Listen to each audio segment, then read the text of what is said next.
All right, here we go. Hello, everyone, and thank you for joining us today. This is Melissa here with MediaFly, and I'm excited to introduce our speakers for today's session, how to transform your spreadsheets into best-in-class value selling tools. Our speakers today are Dan Sixsmith, Vice President of Value Story Sales at MediaFly, and Tom Pisello, Chief Evangelist at MediaFly and well-known as the ROI guy. Tom is an industry leader and author, as many of you know. His recent book is titled Evolve Selling, Optimizing Sales Enablement in the Age of Frugalnomics. I have included a link in the chat section. Tom has also recently launched the Evolve Selling Institute. This is a great resource that provides you with independent insights and tools to help you with your sales enablement journey. I've also included a link to that. I highly encourage all of you to check it out. Each of you will receive a follow-up email with access to the content and resources we discussed today, and we will be conducting Q&A at the end of the session, so please send me any questions you may have using the Q&A feature or chat feature. Several of you have already submitted questions, and we'll address those towards the end as we have time. We have some great information to cover, so without further ado, I'd like to turn it over to Dan and Tom. Thank you again for joining us today. Tom? Thanks so much, Melissa.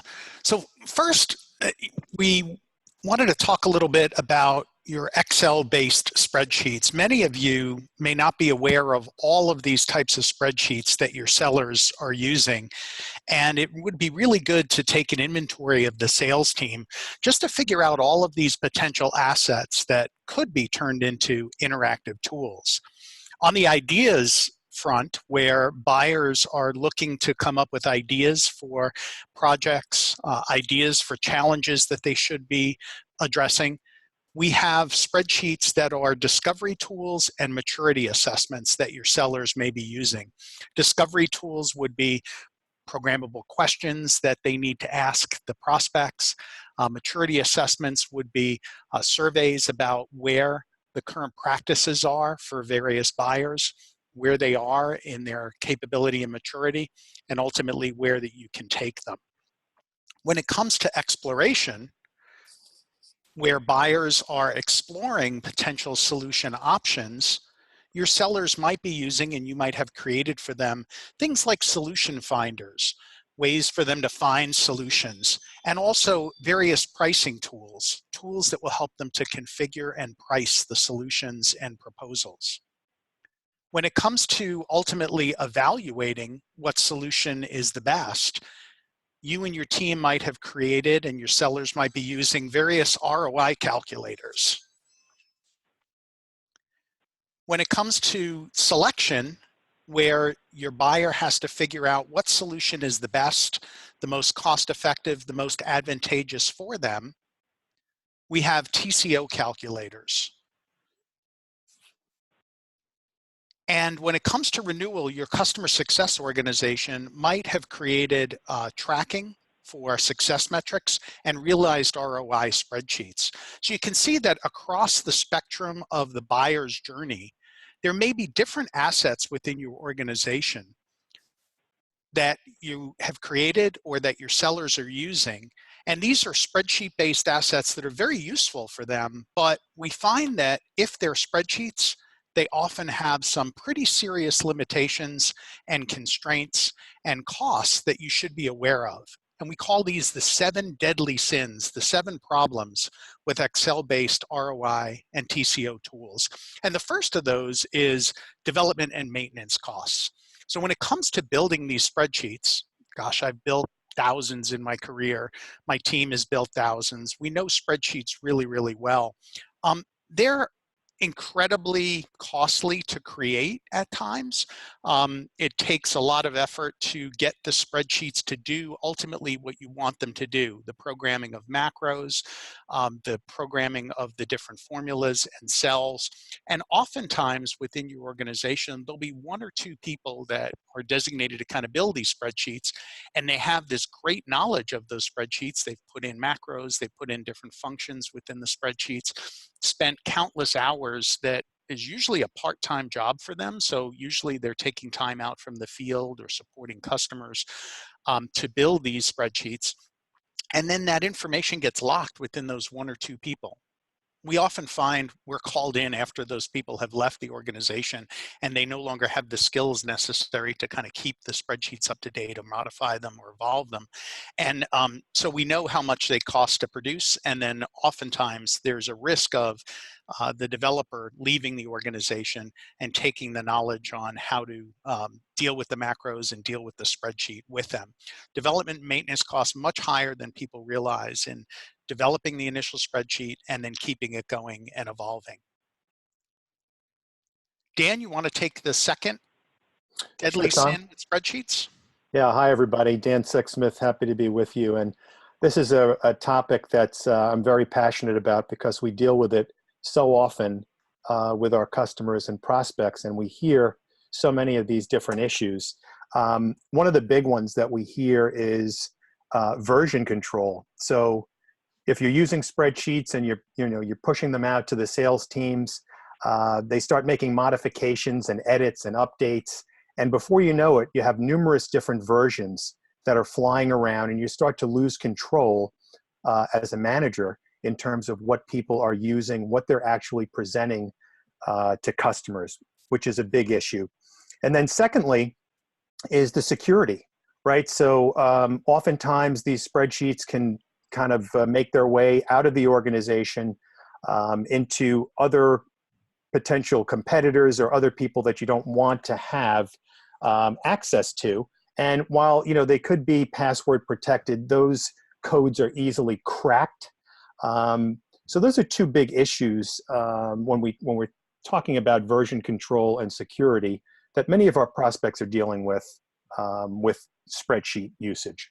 Yep, and Dan, the third deadly sin with the spreadsheets, adoption and usage. And first of all, spreadsheets, even though the developers will work hard to make sure they're usable, ultimately they're still spreadsheets. So even if you've got pretty screens that you've designed, they're not as attractive as today's more modern application.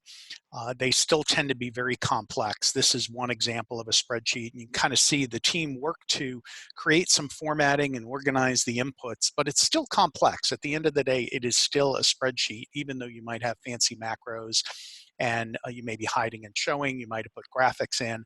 And as a result, sellers tend to have trouble adopting these tools because they're complicated. The other is usage. You don't know who's using and who's not using the spreadsheet. There's no tracking ability built in. So when it comes to adoption, you really don't know unless you're surveying the sales team and getting secondhand knowledge about the usage of who actually is using it, who's not using it, and how to ultimately mitigate and drive the usage and adoption up, which is key because we want to get value into more and more deals. 95% of today's deals require a business case. We want to make sure that we're connecting to the vast majority of those, proactively providing business cases, financials, diagnostic assessments to the customers to drive up the motivation. And it's hard to know whether your program's working or not with just a spreadsheet-driven program. The fourth, Dan, customer intelligence. Yeah, this is a big one, right? So they say you can't manage what you don't measure. And using spreadsheets alone, it's very difficult to capture the information from these meetings. In addition to the usage, which Tom talked about, how can you efficiently capture all of the information in terms of what are these prospects and customers saying?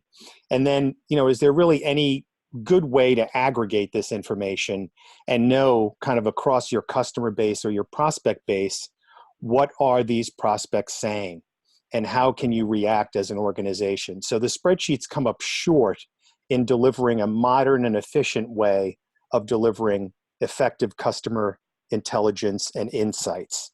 Yeah, as an example to that, we've got a customer that we work with that had a discovery spreadsheet, and they were using that to discover, and salespeople would fill out the discovery form, and then they'd have to re-enter that data into another system, into Salesforce, and they relied on them having to do that manual entry instead of relying on a system that automatically captured that data directly into Salesforce, and then think of all of the incredible benchmarks that you could have. Right now, a lot of organizations, when they send the spreadsheets out, they rely on the sellers, the value engineers, the different specialists using the tools to send the finished spreadsheets back to a repository. And a lot of times that's just not done. It's copied locally. The execution is done locally with the customer, and that data remains local. And unfortunately, it's not centralized. The hundreds, and for some of our customers, thousands of analyses that they do a year, if it was done in a spreadsheet, they'd lose all of that benchmark potential and capability. Now, the fifth deadly sin is related to that, and that's you've got the customer intelligence, but integration with CRM, marketing automation, and content management. The last thing sales needs is another independent tool that's not integrated, and the spreadsheet tools that you're throwing out to them now are just that. They're independent, they're disconnected. They can't get to these tools from within Salesforce. If you happen to upload the document within Salesforce, they're downloading it. It's not integrated with Salesforce, so you're not preloading information from the Salesforce record, and you're not sharing that customer intelligence back. If you've got spreadsheets that we know some marketers use on their website for customers to download to calculate their own ROI or TCO, or do a diagnostic, that is not integrated with the marketing automation system. So you're not understanding what the customer is interacting and what they're saying about their particular environment and the results that they get in the report. And then not having it integrated with content management means that the spreadsheets are usually mailed around and distributed to the sales team in a very awkward way.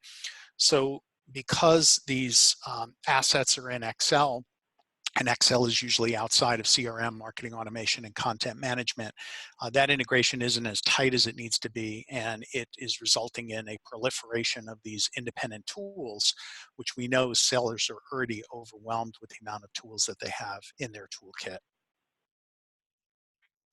Dan, the sixth deadliest sin is mobility and how important that is today. Yeah, so when we think of modern selling and the modern sales rep, for sure we're going to be leveraging many different devices, not just our laptop or desktop, but we might be out there with a tablet or even a smartphone. And trying to pop open a spreadsheet on a smaller device is just completely ineffective. It doesn't really match to the definition of a modern seller. So you're definitely limited as to when and in what circumstances you can pull up a spreadsheet tool versus something more interactive and professional. Absolutely. And then finally, the seventh deadly sin is something that's near and dear to my heart, and it deals with emotion, logic, and trust. Now, the spreadsheet is going to be really good at connecting with the prospect on something very important, which are the numbers, the financial justification behind the purchase. However, we find that most spreadsheets-based tools and the reports that they ultimately generate are all numbers-based. And the numbers are important, but the numbers are part of a bigger story. And what we need to see is how those numbers kind of make up that story and the story that you tell the customers. And it needs to be part of a much bigger picture where you're connecting with the buyer on emotion, which Aristotle used to call pathos. You're connecting with them on logic, which is the logical in the numbers, and you're also building trust, providing the evidence that the numbers are credible, that they're justified. And we find that a lot of times when vendors develop these TCO, ROI spreadsheets, assessment benchmarks on their own, that there's a lack of trust in that analysis.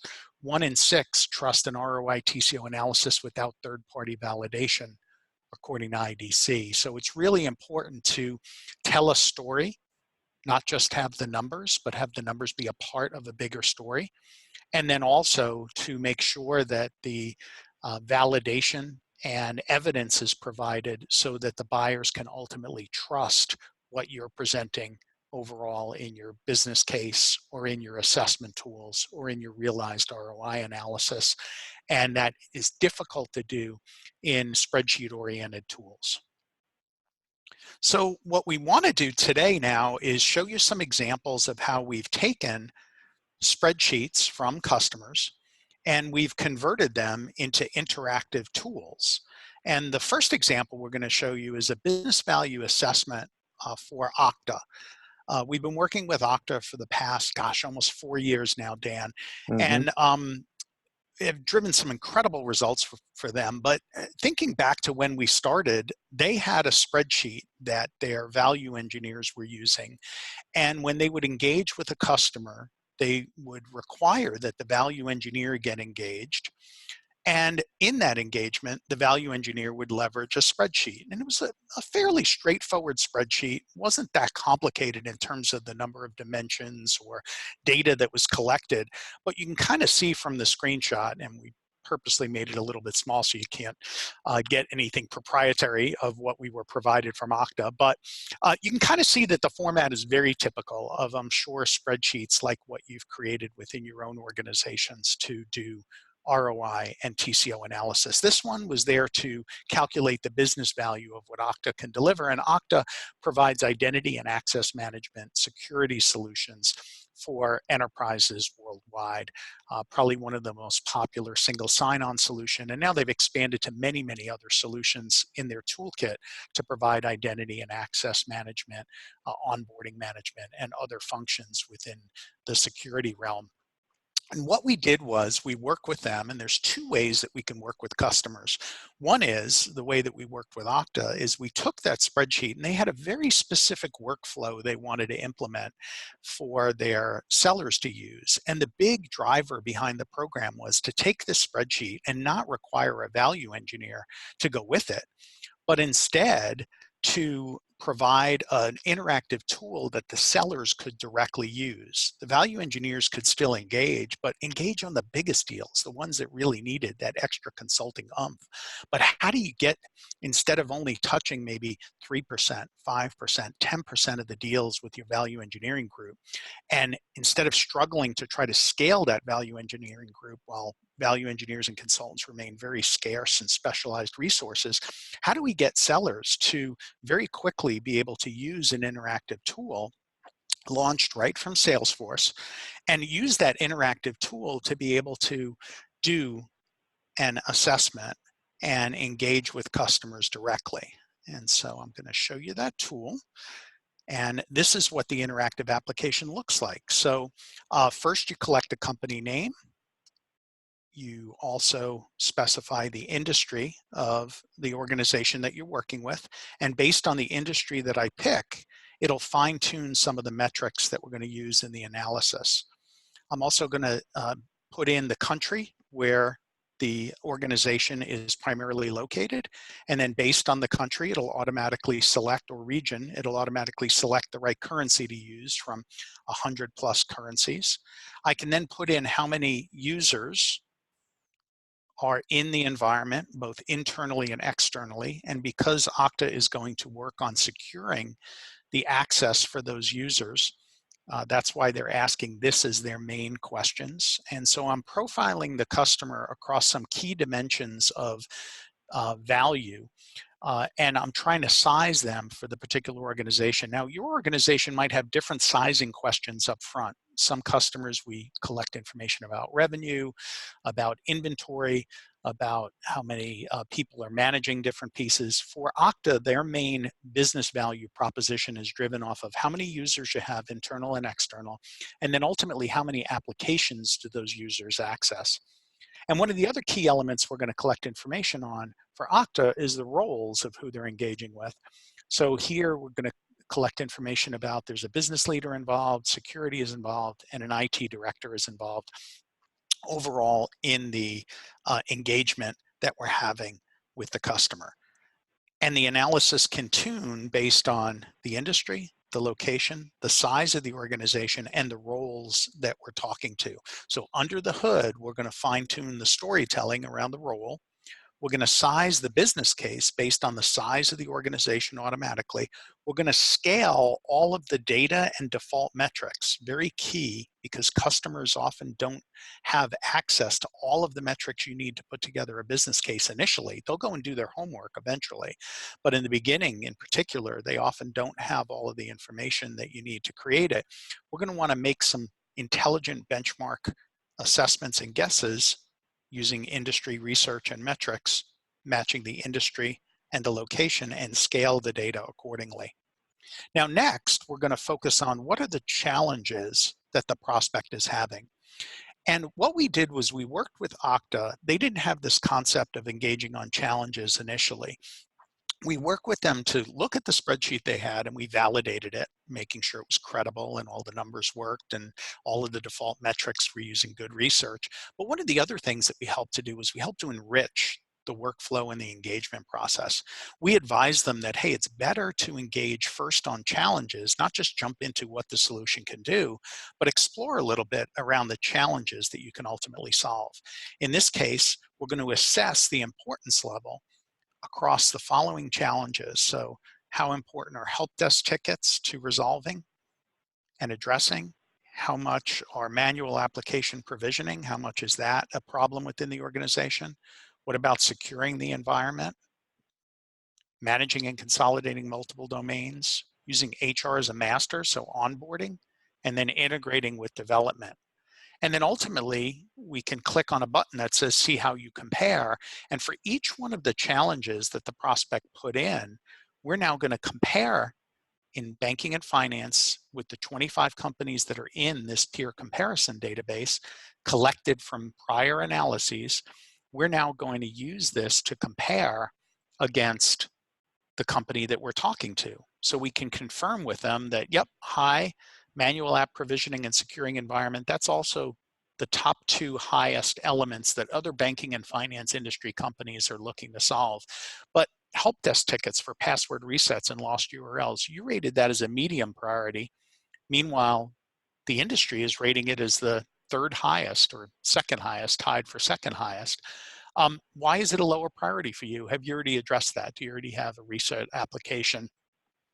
Are your applications built with built-in password resetting to avoid help desks? So you can now have an intelligent discussion and understand more about particularly what they're challenged with, and also perhaps expand the horizon. For example, HR as a master is important in banking and finance, where there's a lot of onboarding that may have to be done. Automating that could be a great benefit. They marked it as a medium, but meanwhile, that's the 4th highest priority. And perhaps you can get them to bump up a priority and bump up consideration around the elements that you consider important challenges for them to address. And that's what this is all about, is to reframe the challenges for the customer and to help your sellers focus on the challenges and not on the solution, and do proper discovery, which unfortunately is not done in many, many deals. Yeah, and Tom, this is the way, all the research says buyers want to buy, right? They want salespeople to come in and be able to talk about their issues before getting into solutions or anything like that. So this tool really helps the salespeople become more consultative and do a more effective discovery. Yeah. Now, graphically, what we're doing next is we're presenting a value summary. And in this value summary, we've used the profile information and we've used the challenges to tally up what we think is the value that Octa can ultimately provide to address these particular challenges. And you can see that adds up for this organization of, I think it was 2,000 internal users, 1,000 external users, about $842,000 worth of annual benefits. Now, in each one of these, there is a particular calculation that's done. I can turn on and off any of these elements that I think are the lower priorities, and sometimes in tools we'll do that automatically. So if I just wanted to focus on the top priorities, I could do that. And then for each one of these, I can go in and click, and it tells me a story. So one of the things that we enriched in the Octa spreadsheet was we worked with them to understand and create a story around their value, not just the numbers, not just creating a pretty application, but we work with them to create their unique and compelling and differentiating value story. So we work to research different metrics that would illuminate the challenge, very much the challenger method, those of you familiar with that methodology from CEB and Gartner. So we state the challenge, we present insights, compelling commercial insights that point to why addressing manual app provisioning is so important, that it takes 30 minutes to process an app provisioning request, and 45 to 55% of organizations with less than 10,000 users, they're still relying on manual processes. So you're not alone. It is expensive. And a lot of times users, not only is it expensive for you to process each app prov request, but users spend a ton of time waiting for those processing requests to be completed, burning productivity time, wasting IT's time with the manual task. And with Octa, there's a better way, and we communicate that better way. Now, if you're a junior sales rep for Octa, you're now being educated on exactly what the challenge is, exactly what the insights are, exactly what the business enablers are. If you're a seasoned exec, you're still showing this to the prospect and educating them and being guided through this walkthrough. And I'm sure you're illuminating a lot more of the differentiators and a lot more insights, but it gives you a great way to be guided into the story and not just jump into the numbers without context, but give the numbers the context they need within the shape of a good story, which starts with the challenge and the loss, goes to the opportunity solution, and then ultimately, as we'll see, ends with evidence. Now, the calculator itself is pretty straightforward. It takes the number of users, how many applications there were that came from the questionnaire, what the churn is in terms of new joiners, promotions, and terminations on the users, so I can adjust any of these metrics as appropriate and change any of the assumptions. And as I change the assumptions, notice that 20% is highlighted, so it shows me exactly where I've made changes and exactly where I still need to maybe validate a number or a metric with the customer. I can walk through the calculation from top to bottom. It's very straightforward. I can change any of the assumptions and metrics. The salaries were already adjusted for financial services and for the United States, but I can go and modify any of those. And I can change any of the savings assumptions as well. And over on the right-hand side, we're showing the current versus the proposed. So graphically, you can see in contrast the difference between the costs. And also, I'm tallying not only the dollar savings, but also KPI impacts. So in this example, 4,200 fewer manual provisioning requests a year.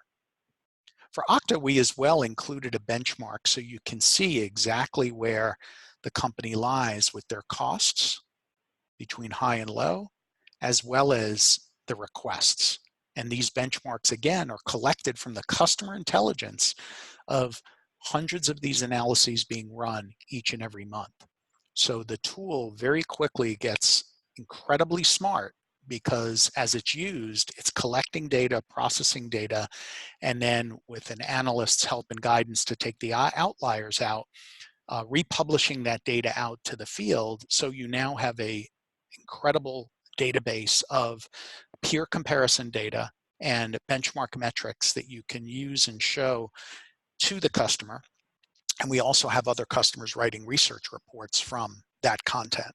And then finally, in the storytelling method, we start with the challenge, the loss, the opportunity, the solution, and evidence. Those of you who know our work know that's close, and it's a storytelling method, very effective at connecting with those pathos, logos, ethos drivers of Aristotle, and moving the needle in terms of getting buyers to move and change. The last element to that is evidence. And here we're presenting one or more key success stories of how Octa has helped, in this case, drive manual application provisioning processes for a company as similar to the industry, location, and size as what we indicated on the profile. I'm not going to dive into each one of these, but every single one of these little tiles has storytelling as well as calculators in it that then ultimately tally up. Then, familiar to those value consultants and value proficient business case developers on the phone, we tally that up into an overall business value benefits assessment from Octa. If I wanted to, and I was an advanced user, I can come back to the main page. There's an advanced options button I can enable here, and I can set up whether I want to include an ROI section. By default, we have that off, by the way. And the reason for that is we wanted to make this tool very simple for sellers to use. You can see that it's not like your father's TCO or ROI spreadsheet, right? It's very graphical, very simple, very easy to use. We distilled everything down, in this case, to 6 value drivers, and we're expanding this up to 9 now as Octa has acquired other companies. But we've kept it very simple to use. Now here in the business value benefits section, we can now come in and specify the investment. And so I can put in what the subscription to Octa is going to be. I can also put in any implementation or change costs that might be applicable. And then I can ultimately see what the overall ROI and payback are for the solution. And then I can go and get a report.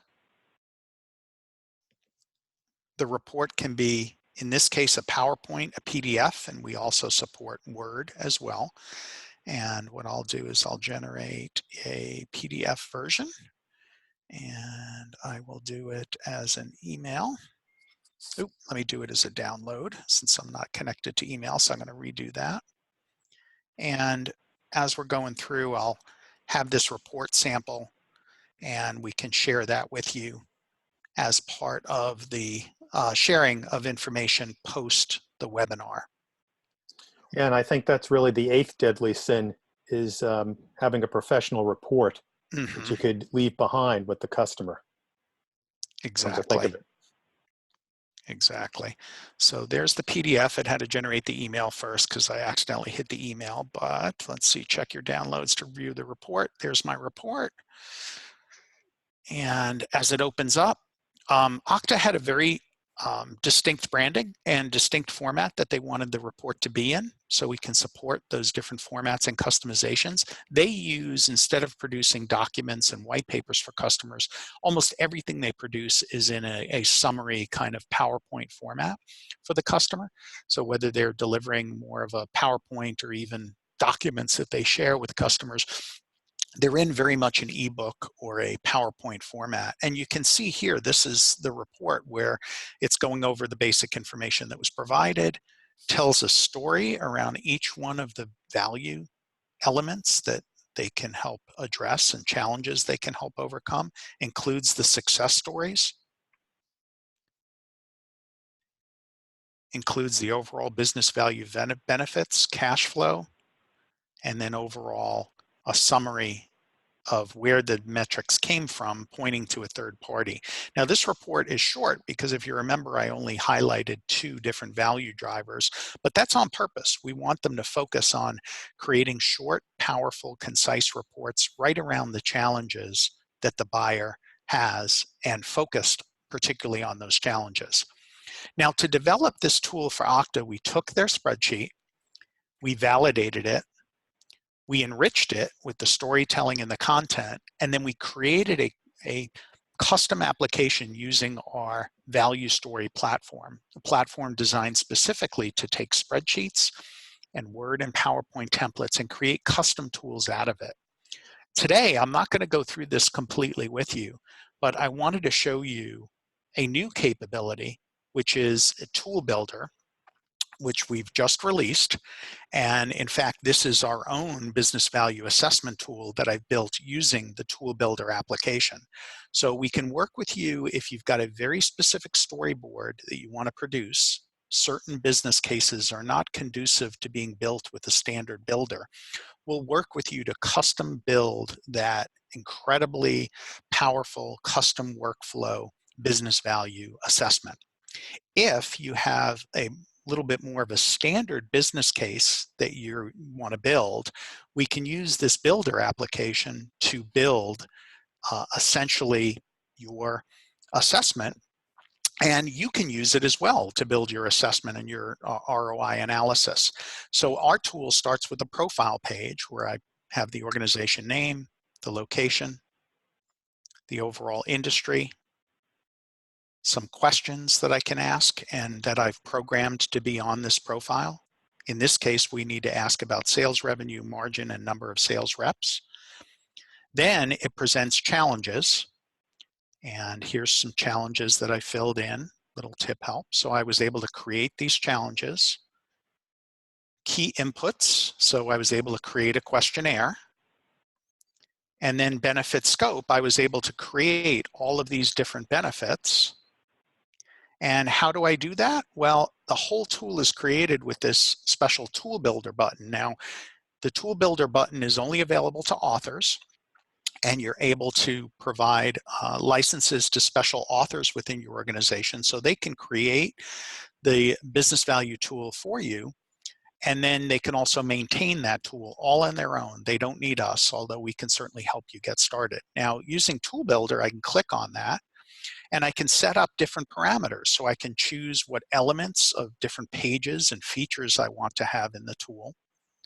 Some default settings, like what I want the tool to be named, how I want to deal with realization of benefits, how I want to handle investment and ROI. But the most important tab is the Benefits tab. And here on the Benefits tab, there are a number of different benefits I've already created, and you can see them all in this list. If I wanted to create a new one, I just click on Create a Custom Benefit, or I can add a benefit from the library, and that library is, let's see, the library is a way that you can add benefits, and I timed out, so it's going to get back into it. So because we were running the webcast in the foreground and this was sitting in the background, the security on it automatically timed it out, but I'm going to jump right back to that page here in a moment. So as the tool is being built, I'm collecting, I'm creating benefits and using those benefits from either a library or custom benefits that I'm creating. I'm putting those all together. I'm designating what questions I want to appear on the profile or the key inputs page. I'm also collecting information about what challenges I want to put on the challenges page, and essentially pointing and clicking at the application to create the analysis. And I can start with a spreadsheet, or I can start with a clean piece of paper to ultimately create that. Dan, anything to add on the builder aspect? No, I think it's certainly adds another dimension to and flexibility in terms of how you can create these tools, right? So we can certainly help you from a custom perspective, and again, depending on the workflow, we could also enable you to do these self-service, or perhaps even update some of the tools that we've created for you already. So there's a lot of So here in the library, I've got a list of all of the benefits that are available in the library, different productivity and process improvement benefits, different cost avoidance benefits. There are all kinds of standard benefits that we've used over time that we've included in the library that you can start from. If I wanted to start from one of those or start from scratch, I simply go in and hit Create a Custom Benefit. I give it a name. So in this case, I want to say I want to reduce training costs. I can put in the description of what the current challenge is. Training costs for traditional classroom training are high. I can decide which category to map this to. This would be a cost avoidance because I'm going to avoid training costs. Some other parameters, I can pick an icon of how I want this to be iconed. In this case, I'm going to put people. Let's see if I can do a quick one here. Here, a guy at a podium with the traditional training. And I can also put in my challenge and benefit descriptions, graphics, hyperlinks, and other elements to do the storytelling. Then I get into the builder. And in the builder, what this lets me do is it lets me either select from global variables or create custom variables. So number of training classes per year would be a variable that I can put.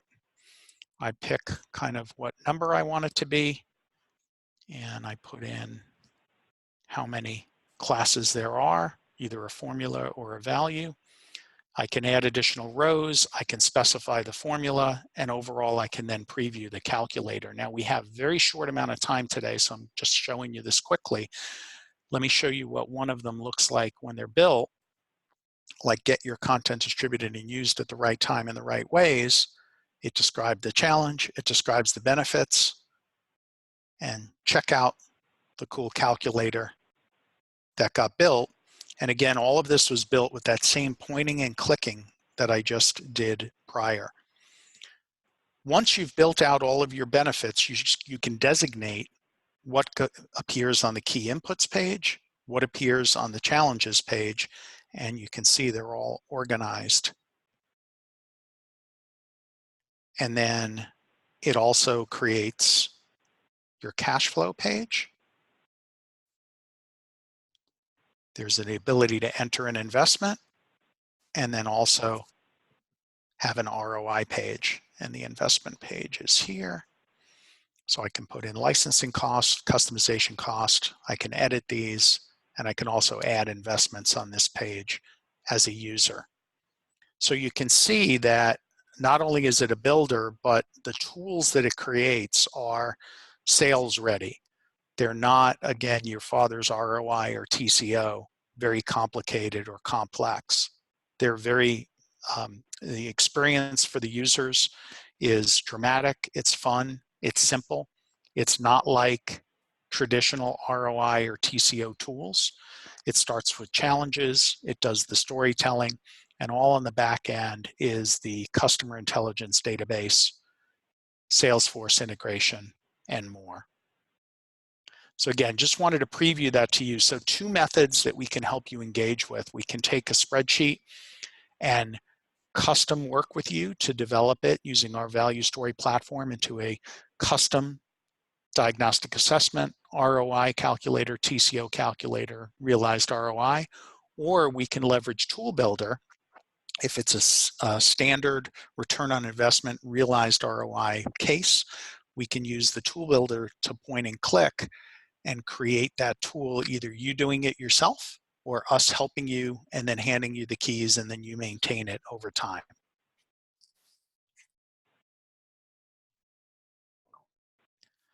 Now, when it comes to Octa, just getting back to their business case, overall, they have about 200 direct and indirect sellers, and they were able to get 150 analyses a month completed by the sellers by leveraging the tool. And now that number is well over 200 across 3 different tools that we built for them.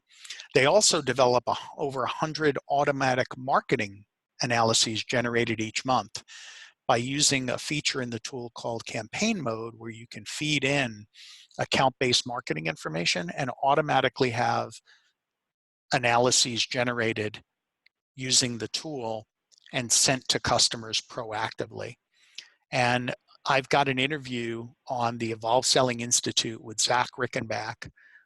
We're not allowed to publish the numbers here in this overall business case, but in that interview, he reveals the financial impact of what these 150 analyses a month, now over 200, mean to the organization, what it meant for them to take a small group, a small tiger team of value engineers and support 200, now I believe it's 400 direct sellers to be able to deliver business value impact analyses overall to the customer. So there's a substantial increase in competitive wins, revenue attribution, reduced discounting, and improved close rates that he reveals in that podcast. And Melissa will share that with you. So you can listen to that podcast and listen to Zach Rickenbach's firsthand account of how valuable the toolkit was to him. Dan, do you want to talk a little bit about the 2 really important integrations that both the Tool Builder, excuse me, and as well as the Octa tool support with Gateway and content management, as well as Salesforce?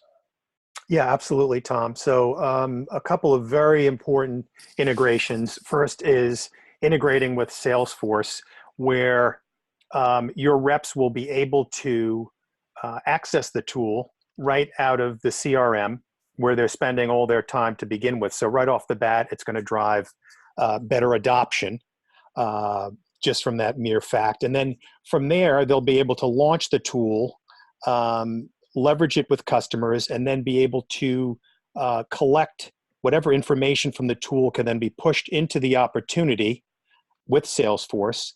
And also, in addition, the report that you send over to the prospect will be captured and then linked back to the opportunity within Salesforce. So we're going to have great metrics in addition as to which particular deals are being attributed to the use of the tool. Mm-hmm. So great metrics, great adoption, and great overall element of the value selling process with Salesforce.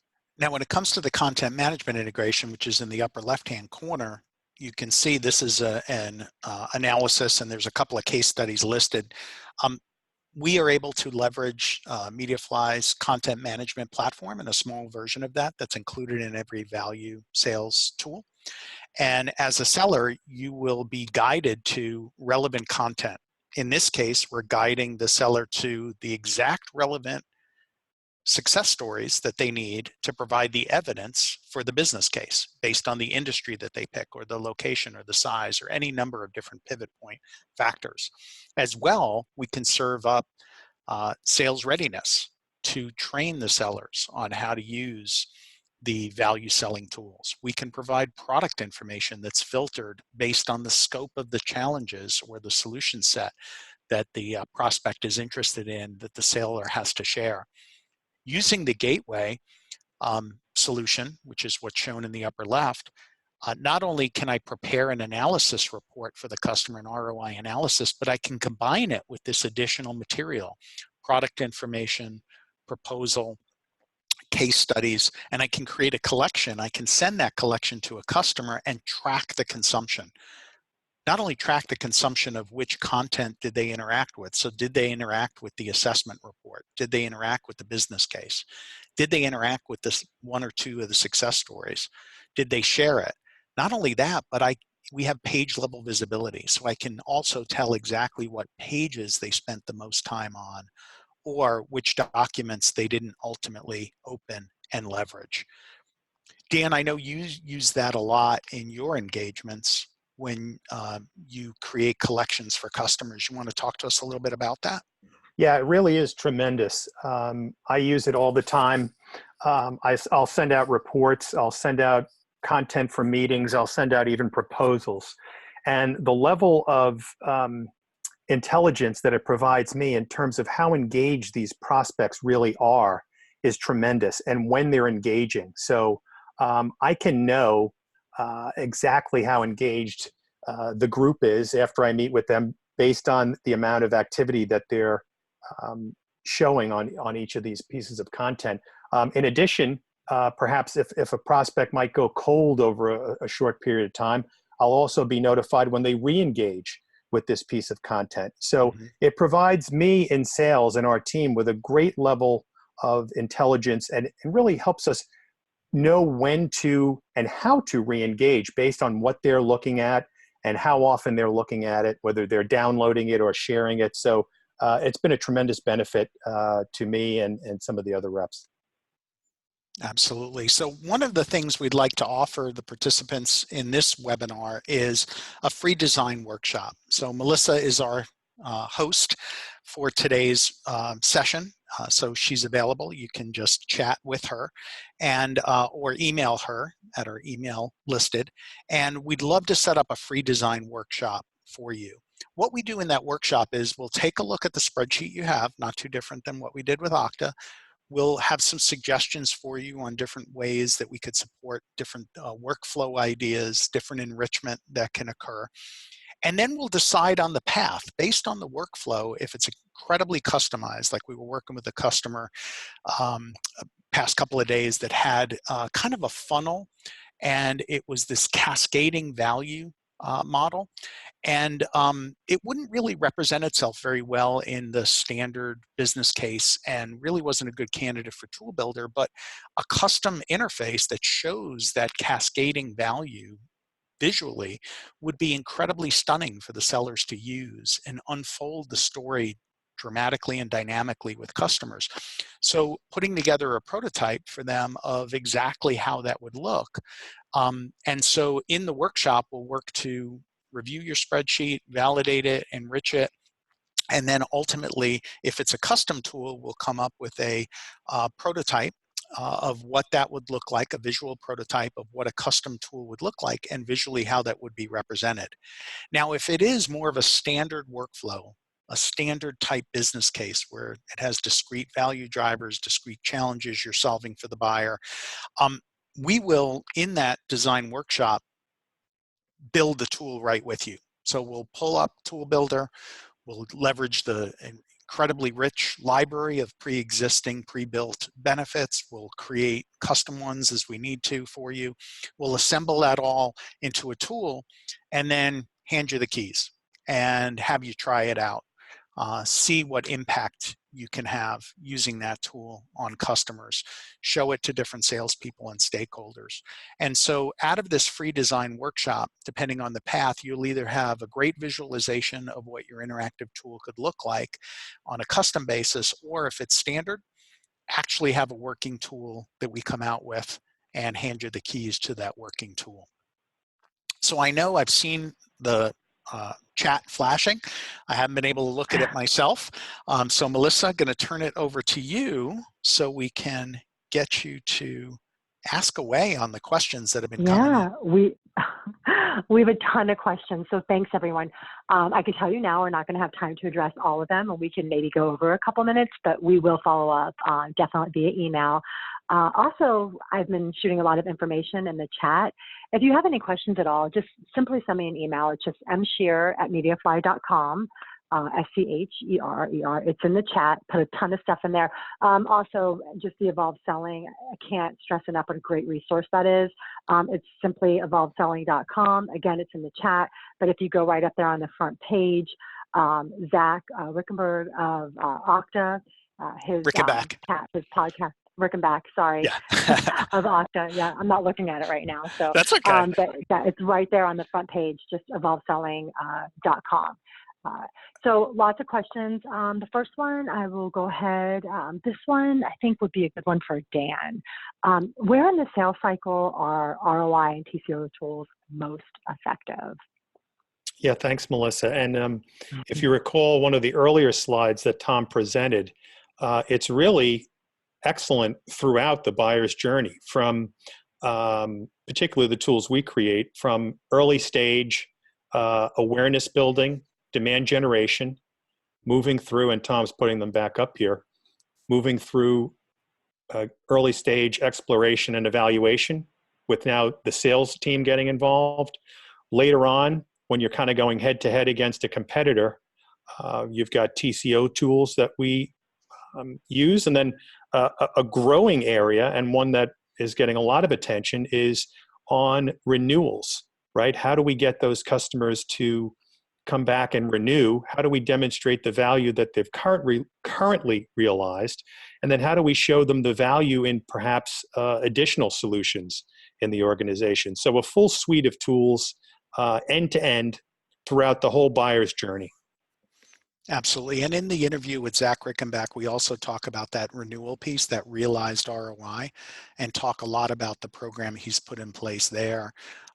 So Dan, you're right. You can use it early to help generate improvement ideas with customers by proactively putting together what we often call a pro forma, kind of an estimated case for the customer based on a couple of top level metrics. For Octa, that was number of users, number of applications per user. You press a button, you get a report.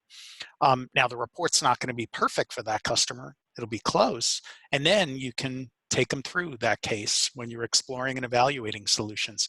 When it comes to selection, we created a build versus buy tool for them so that there's a separate tool to do the TCO. And then realized ROI is another tool in that toolkit, all centralized within Salesforce, so it appears like it's one toolkit.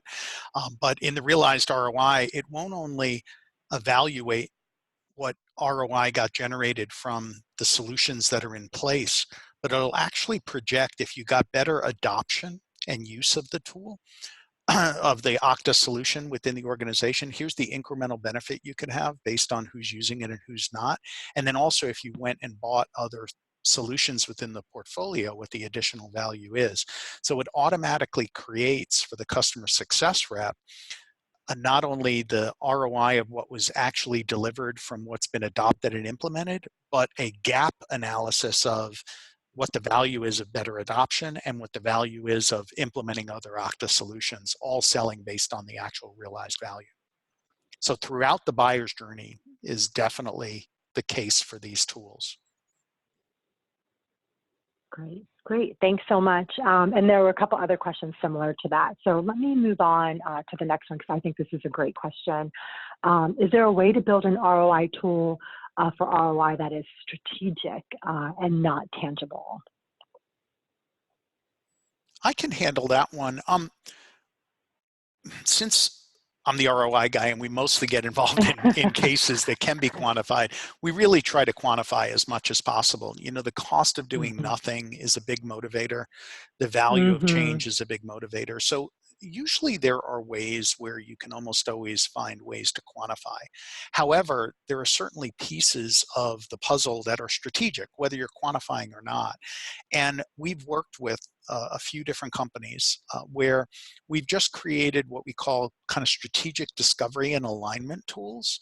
So tools where you would basically create in the application different visual elements and forms where you can go and collect information about the objectives they have, what some of the challenges are that they're faced with, maybe even putting some of the benchmark data around those challenges in terms of other respondents. So what are other financial services companies, what are their strategic objectives categorized like? Not disclosing anything proprietary, right? What are their responses like? So there are definitely ways where you could have kind of strategic discovery and strategic analysis created in these tools. And that's part of where this kind of discovery and maturity assessment tool set comes into play. Early on, you want to understand what their business objectives are, and then understand where they're challenged and assess those challenges without necessarily getting into the financials, which usually occur a little bit later on. Exactly. Great. Thanks. Okay, let's see here. This one, I had one for Dan that I thought might be a good one. So is there a way to build, no, not that one, sorry. If the process is to take an Excel model and present it into a PowerPoint format, is that still wrong in your opinion? I'm not sure that question is clear, but I wanted to ask that one because this attendee is still on. The process, like to take an Excel model and present it into a PowerPoint format. Well, certainly what we do is our platform is able to take the Excel model, put it into the interactive tool, and then we can deliver a number of different output formats, PowerPoint being one of them, which the salespeople often edit and update before sharing it out with a prospect or customer. I'm not sure if that's fully answering it, but Tom, you may have some additional insight on that. Yeah, sometimes we've seen different companies kind of embed Excel within their PowerPoints and have like little mini calculators on some of the pages. The problem with that is a lot of the same deadly sins. You know, it's a better presentation, but it still has a lot of the same challenges in terms of customer intelligence, visibility, usage tracking, security. Some of those other elements are still a deficit. So that's why I think converting it into a full application and having it integrated with Salesforce and having it integrated with marketing automation and having it be part of the full toolkit is a better option.